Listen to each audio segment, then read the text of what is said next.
The Beatles' musical style and development.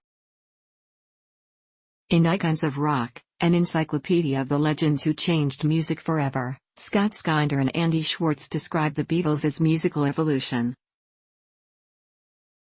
In their initial incarnation as cheerful, wisecracking mope-tops, the Fab Four revolutionized the sound, style, and attitude of popular music and opened rock and roll stores to a tidal wave of British rock acts. Their initial impact would have been enough to establish the Beatles as one of their era's most influential cultural forces, but they didn't stop there. Although their initial style was a highly original, irresistibly catchy synthesis of early American rock and roll and R&B, the Beatles spent the rest of the 1960s expanding rock's stylistic frontiers, consistently staking out new musical territory on each release. The band's increasingly sophisticated experimentation encompassed a variety of genres, including folk rock, country, psychedelia, and Baroque pop, without sacrificing the effortless mass appeal of their early work. In The Beatles as Musicians, Walter Everett describes Lennon and McCartney's contrasting motivations and approaches to composition. McCartney may be said to have constantly developed, as a means to entertain, a focused musical talent with an ear for counterpoint and other aspects of craft in the demonstration of a universally agreed-upon common language that he did much to enrich. Conversely, Lennon's mature music is best appreciated as the daring product of a largely unconscious, searching but undisciplined artistic sensibility. Ian MacDonald describes McCartney as a natural melodist, a creator of tunes capable of existing apart from their harmony. His melody lines are characterized as primarily vertical, employing wide, consonant intervals which express his extrovert energy and optimism. Conversely, Lennon's sedentary, ironic personality is reflected in a horizontal approach featuring minimal, dissonant intervals and repetitive melodies which rely on their harmonic accompaniment for interest. Basically a realist, he instinctively kept his melodies close to the rhythms and cadences of speech, coloring his lyrics with bluesy tone and harmony rather than creating tunes that made striking shapes of their own. MacDonald praises Harrison's lead guitar work for the role his characterful lines and textural colorings play in supporting Lennon and McCartney's parts, and describes Starr as the father of modern pop/rock drumming. Influences. The band's earliest influences include Elvis Presley, Carl Perkins, Little Richard, and Chuck Berry.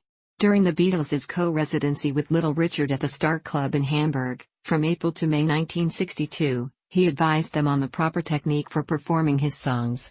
Of Presley, Lennon said, "Nothing really affected me until I heard Elvis. If there hadn't been Elvis, there would not have been the Beatles." Other early influences include Buddy Holly, Eddie Cochran, Roy Orbison and the Everly Brothers. The Beatles continued to absorb influences long after their initial success, often finding new musical and lyrical avenues by listening to their contemporaries, including Bob Dylan, The Who, Frank Zappa, The Lovin' Spoonful, The Byrds and the Beach Boys, whose 1966 album Pet Sounds amazed and inspired McCartney. Referring to the Beach Boys' creative leader, Martin later stated, "No one made a greater impact on the Beatles than Brian Wilson." Ravi Shankar, with whom Harrison studied for 6 weeks in India in late 1966, had a significant effect on his musical development during the band's later years.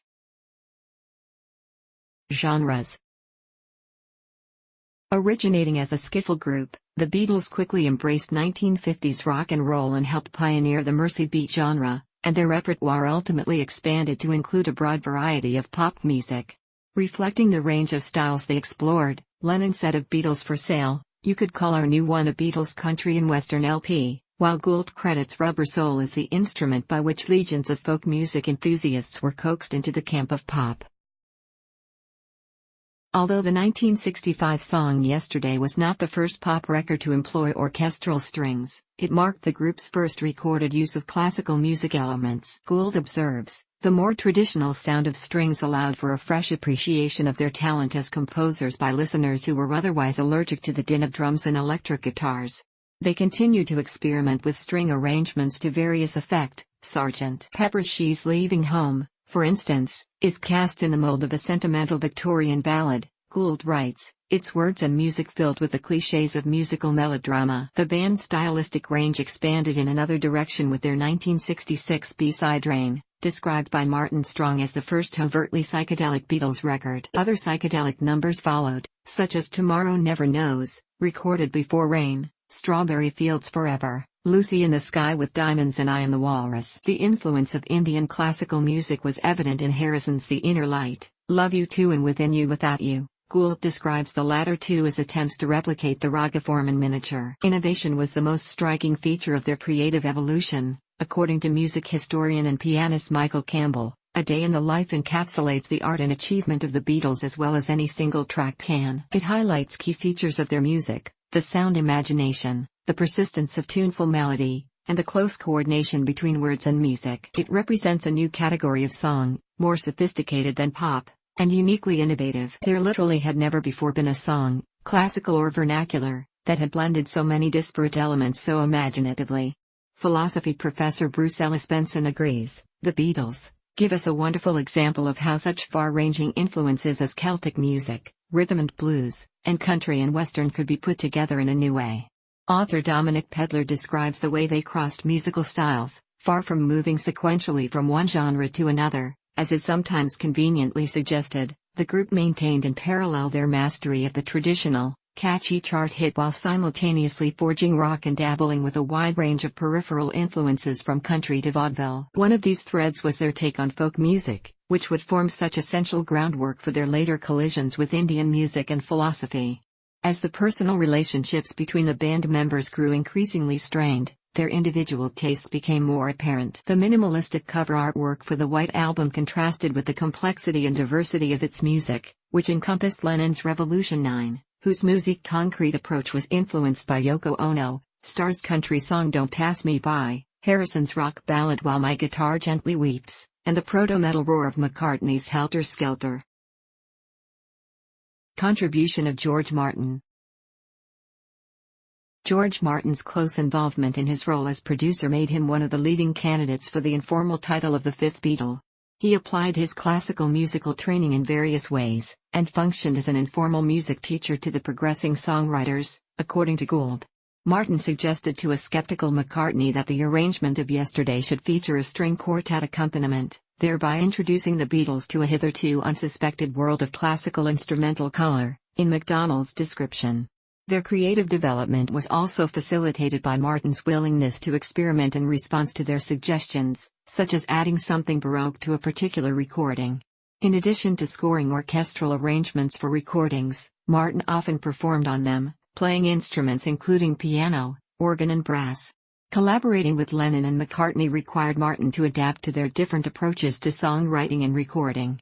MacDonald comments, while he worked more naturally with the conventionally articulate McCartney, the challenge of catering to Lennon's intuitive approach generally spurred him to his more original arrangements, of which Being for the Benefit of Mr. Kite is an outstanding example. Martin said of the two composers' distinct songwriting styles and his own stabilizing influence. Compared with Paul's songs, all of which seemed to keep in some sort of touch with reality, John's had a psychedelic, almost mystical quality. John's imagery is one of the best things about his work. Tangerine trees, marmalade skies, cellophane flowers. I always saw him as an oral Salvador Dali, rather than some drug-ridden record artist. On the other hand, I would be stupid to pretend that drugs didn't figure quite heavily in the Beatles' lives at that time. They knew that I, in my schoolmasterly role, didn't approve. Not only was I not into it myself, I couldn't see the need for it, and there's no doubt that, if I too had been on dope, Pepper would never have been the album it was. Perhaps it was the combination of dope and no dope that worked, who knows. Harrison echoed Martin's description of his stabilizing role. I think we just grew through those years together, him as the straight man and us as the loonies, but he was always there for us to interpret our madness. We used to be slightly avant-garde on certain days of the week, and he would be there as the anchor person, to communicate that through the engineers and onto the tape. In the studio. Making innovative use of technology while expanding the possibilities of recorded music, the Beatles urged experimentation by Martin and his recording engineers. Seeking ways to put chance occurrences to creative use, accidental guitar feedback, a resonating glass bottle, a tape loaded the wrong way round so that it played backwards, any of these might be incorporated into their music. Their desire to create new sounds on every new recording, Combined with Martin's arranging abilities and the studio expertise of EMI staff engineers Norman Smith, Ken Townsend, and Jeff Emmerich, all contributed significantly to the records from Rubber Soul and, especially, Revolver onwards.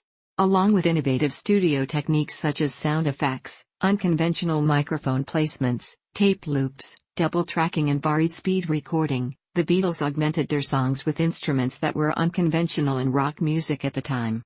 These included string and brass ensembles as well as Indian instruments such as the sitar and Norwegian wood in the Swarmandal and Strawberry Fields Forever. They also used novel electronic instruments such as the mellotron, with which McCartney supplied the flute voices on the Strawberry Fields Forever intro, and the clavioline, an electronic keyboard that created the unusual oboe-like sound on Baby, You're a Rich Man.